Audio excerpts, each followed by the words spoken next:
こんにちは、ロック204チャンネルです。今回はフリーキャド1点で、計測ツールの詳細についてお送りします。フリーキャドにはパートワークベンチやドラフトワークベンチで、モデルの寸法や形状を計測するための様々なツールが用意されています。これらのツールを使いこなすことで、設計の精度を高め、意図した通りの形状を作成することができます。それでは計測の流れについて説明していきます。最初にメジャーアイコンをクリックします。するとタスクパネルに設定画面が表示されます。ここでモードを選択した後、3D ビューで計測箇所をクリックなどして選択すると計測値が表示されます。次の計測に移行するにはリセットボタンを押します。また計測値を保存したい場合はセーブボタンをクリックします。そして4の 3D ビューでの測定操作に戻ります。この操作を繰り返し最後はクローズボタンを押して計測モードを脱出します。以上が計測の流れとなります。計測モードにはオート、ディスタンスフリー、アングル、レンクス、ポジション、エリア、ラジウス、センターオブマスの測定項目があります。詳細は次のスライド以降で説明します。オートモードでは形状エンティティを選択すると選択内容に基づいてモードが自動的に決定されます。左上の図ではエッジを選択した場合自動的に長さを測定するモードになりエッジの長さを表示しているものを示しています。また右の図では四角形の頂点を選択するとその座標が表示されているのを示しています。測定値を消して次の計測に移るにはリセットボタンを押します。測定した後セーブボタンを押すと保存された測定値は3ビューのメジャーメンツグループに配置されます。右の図はジャーメンツグループを展開した表示を示しています。測定値はこのグループ内に保存されます。測定値が複数ある場合はグループを展開すると確認することができます。次にディスタンスモードについて説明します。これは距離を測定するもので、選択したエンティティ間の最短距離を円形のエッジが選択されている場合は円の中心間の距離が測定されます。左の図は2本のエッジを選択するとエッジ間の距離が測定されたものを示しています。中ほどの図では2つの頂点を選択するとその間の距離が測定されたものを示しています。右の図は2つの円のエッジを選択して円の中心間の距離を測定したものです。ディスタンスフリーモードでは自由に選択された2つの点間の距離を測定することができます。左の図は2つのエッジの任意の点でクリックするとその間の距離を表示した例を示しています。先ほどのディスタンスモードでは同じように選択した場合最短距離を表示するのに対してこのモードではクリックした点の間の距離を表示するのが特徴です。右の図は四角形の頂点と円錐の任意の点をクリックした場合の表示となります。測定値の表示は 3D ビューに表示されますが、同時にタスクパネルのリザルトの項目にも表示されます。またディスタンスモードとディスタンスフリーモードの場合は、小デルタオプションが表示され、ここをチェックすると座標軸別のデルタが表示されます。左の図では、2点間の距離の差が X 座標で 10mm、Z 軸では 0mm であることを示しています。アングルモードについて説明します。これは選択されたエンティティ間の角度を測定するものです。左の図では、立方体の2つのエッジをクリックすると、このように90度であることが示されます。また右の図では、六角形の2辺をクリックすると、その2本のエッジがなす角度を測定することができます。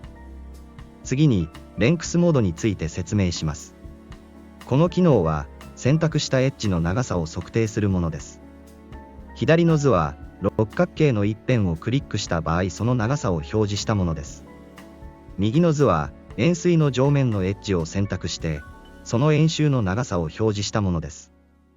ポジションモードは、選択した頂点の座標を表示するものです。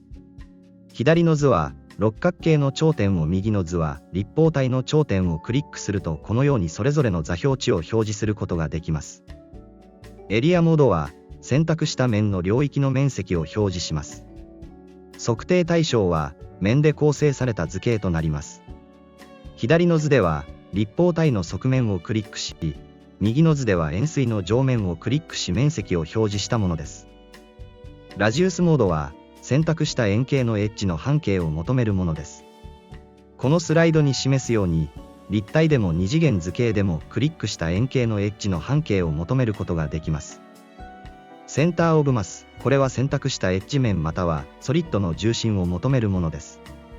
左の図では、立方体の上面をクリックするとこの面の中心点を表示します。立方体全体の中心点を求めたい場合は、モードをセンターオブマスとしてモデルビューで立方体を選択します。すると右図のようにこの立方体の重心点を求めることができます。メジャーコマンドはいろいろな種類の測定を行う機能を持っています。このツールをクリックすると、タスクパネルで距離や角度、長さなどのいろいろな測定項目を測ることができます。それでは、こちらのメジャーツールをクリックして測定してみましょう。このツールをクリックすると、このようなパネルが表示されます。規定のモードはオートとなっています。これはシステムで自動的に測定項目を選ぶものです。例えば、こちらの線分をクリックするとこのように、線分の長さが表示されます。続けて、こちらのポイントをクリックすると、このような測定値が表示されますが、意図しない測定項目が表示されることがあります。測定値を消して次の測定を行うには、リセットボタンを押します。モードを変更するには、こちらのプルダウンをクリックして、リストを表示します。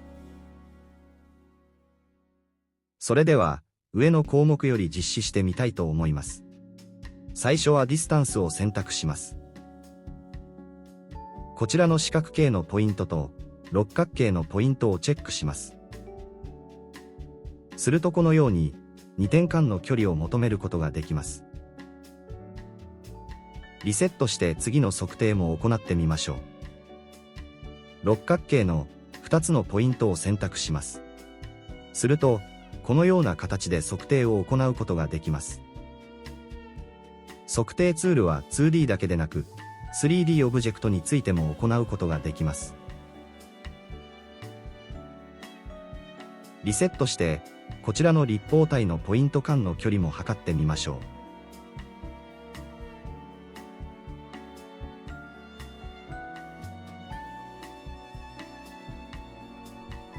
距離測定はポイント間だけでなく、このように線分間の距離も測ることができます。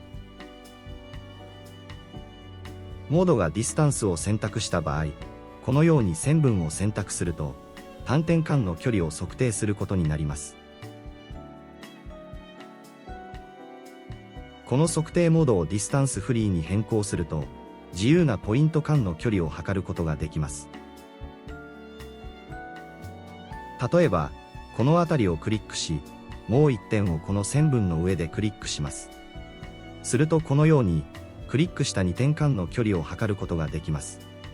これがディスタンスフリーコマンドとなります。それから、セーブボタンについて説明します。例えば、このように測定を行います。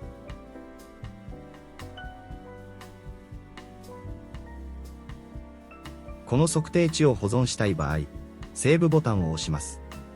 記録された測定値は、Z ボタンを押しても 3D ビュー上に残ります。また、モデルにもメジャーメンツオブジェクトとして保存されます。それでは、もう一度行ってみましょう。今度はアングル角度を選択します。こちらの立方体の面と、もう一つの面を選択します。するとこのように、2つの面が90度であることがわかります。この場合、前のセーブしたデータは画面上に表示されたままとなっています。こちらの角度も保存しておきましょう。モデルには、保存したデータが追加されました。先ほどは、面で角度を測りましたが、今度はエッジを使って角度を測ってみましょう。こちらのエッジと、もう一つのエッジを選択します。すると、このように2つのエッジ間の角度を測ることができます。それでは次にレンクス、長さについて見ていきましょう。こちらのエッジを選択すると、このような形で長さを表示することができます。こちらの円周の長さも測ってみましょう。それでは、次にポジション、座標位置を求めます。こちらの角をクリックします。すると、このように XYZ の座標を表示することができます。リセットして、他の角も測ってみましょう。こちらの角の座標も求めます。次はエリア、面積です。こちらの円錐の上面をクリックします。すると、このような形で面積を求めることができます。リセットして、こちらもクリックして、面積を求めましょう。次はラディウス、半径を求めます。リセットして、こちらの上面の円周を選択します。するとこのように半径を表示することができます。仮面の半径も求めてみましょう。最後にセンターオブマス、質量の中心を測定してみます。例えば、この面を選択します。すると、このように中心座標を表示します。それでは、こちらも求めてみましょう。このように、面に対しての中心を求めることができますが、立体に対しても質量中心を求めることができます。その場合、モデルビューに切り替えて目的の立体を選択します。すると、このように選択された立体の質量の中心を求めることができます。